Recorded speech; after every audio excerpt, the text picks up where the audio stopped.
ಅತ್ತೆ ಮಾವ ಮತ್ತು ನಮ್ಮ ಮನೆಯವರು ತೋಟಕ್ಕೆ ಬರ್ತಾರೆ.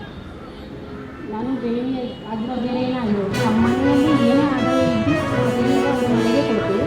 ಅವರು ಕೂಡ ಕೂತ್ಕೊಂಡು ಎಲ್ಲ ಟ್ರೈನಿಂಗ್ ಎಲ್ಲ ತುಂಬ ಚೆನ್ನಾಗಿ ಕೊಟ್ಟರು. ಅಲ್ಲಿಂದ ಕಲ್ತ್ಕೊಂಡು ಮತ್ತೆ 2 ಎಕರೆ ಜಮೀನಲ್ಲಿ ವೀಳ್ಯದೆಲೆ ತೋಟ ಸ್ಥಾಪನೆ ಮಾಡಿದ್ದಾರೆ ಅಂತ ಹೇಳಿ ಫಸ್ಟ್ ಕಡಿಮೆ ಪ್ರಮಾಣದಲ್ಲಿದ್ದನ್ನು ಈಗ ದೊಡ್ಡ ಪ್ರಮಾಣದಲ್ಲಿ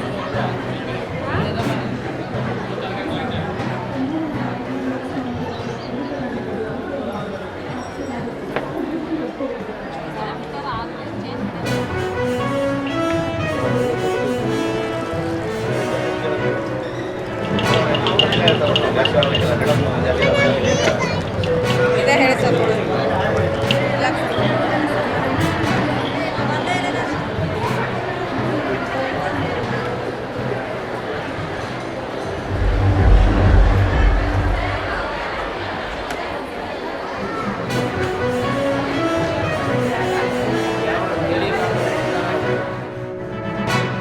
ರಿಕ್ವೆಸ್ಟ್ ಏನಂದರೆ ಎಲ್ಲರೂ ಕೂಡ ನಮ್ಮ ಈ ಒಂದು ಮಹಿಳೆಯರನ್ನು ಒಂದು ಎನ್ಕರೇಜ್ ಮಾಡೋಕ್ಕೆ ಎಲ್ಲರೂ ನಮ್ಮ ಸ್ಟಾಲ್ಗಳನ್ನು ವಿಸಿಟ್ ಮಾಡಬೇಕು.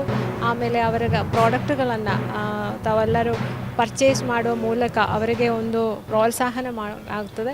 ಸೊ ಅದೇ ರೀತಿ ಇಲ್ಲಿ ಮಕ್ಕಳಿಗೆ ಮತ್ತು ಜನರಿಗೆ ಒಂದು ಸಾಯಂಕಾಲ ಪ್ರತಿದಿನ ನಾವು ಕಲ್ಚರಲ್ ಪ್ರೋಗ್ರಾಮ್ಸು ಕೂಡ ಇಟ್ಟಿದ್ದೀವಿ. ಅದು ಬೇರೆ ಬೇರೆ ನಮ್ಮ ಕಲ್ಚರಲ್ ಪ್ರೋಗ್ರಾಮ್ಸು ಬೇರೆ ಬೇರೆ ಪ್ರೋಗ್ರಾಮ್ಸ್ಗಳಿವೆ. ಸೊ ಅದರಲ್ಲಿ ಕೂಡ ತಾವು ಬಂದು ನೋಡಬಹುದು. ಸೊ ಎಲ್ಲರೂ ಕೂಡ ನಮ್ಮ ಈ ಮಹಿಳೆಯರ ಈ ಒಂದು ಉದ್ಯಮಕ್ಕೆ ಪ್ರೋತ್ಸಾಹನ ಮಾಡಬೇಕಂತ ನನ್ನ ವಿನಂತಿ. ಇಲ್ಲಿ ಟಾಯ್ಸ್ಗೆ ಹಾಕೊಂಡು ಉಪಯೋಗ ಮಾಡ್ಕೊತೀವಿ ನಾವು.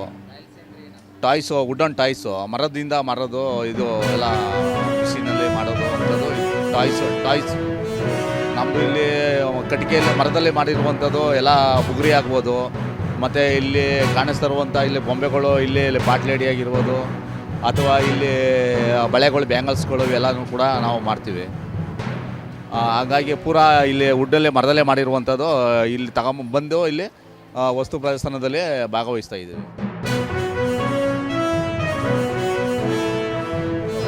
ಇದು ಗೃಹ ಅಲಂಕಾರ ವಸ್ತುಗಳನ್ನು ತಯಾರು ಮಾಡ್ತಾ ಇದ್ದೀವಿ. ಗೃಹ ಅಲಂಕಾರ ವಸ್ತುಗಳು table lamp, bed lamp, door hanging, photo frame ಇಂಥವೆಲ್ಲ ತಯಾರು ಮಾಡ್ತಾವೆ. ನಾವು SHGಯಿಂದ ನಾವು ಸಾಲ ಪಡಿದ್ದೀವಿ. ಗೌರ್ಮೆಂಟಿಂದ ಸ್ಕೀಮ್ ನಾವು ಸಾಲ ತಗೊಂಡು ಸಾಲದಿಂದ ನಾವು ಇವೆಲ್ಲ ಖರ್ಚು ಮಾಡ್ಕೊಂಡು ಇವು ಬಂಡವಾಳ ಹಾಕಿ ಬಂಡವಾಳದಿಂದ ನಾವು ಇವೆಲ್ಲ ತಯಾರು ಮಾಡಿದ್ದೀವಿ. ಲ್ಯಾಂಪು, ಪಪೆಟ್ಸು, ಫೋಟೋ ಫ್ರೇಮು, ಹ್ಯಾಂಗಿಂಗು ಇವೆಲ್ಲ ತಯಾರು ಮಾಡ್ತೀವಿ ಸರ್.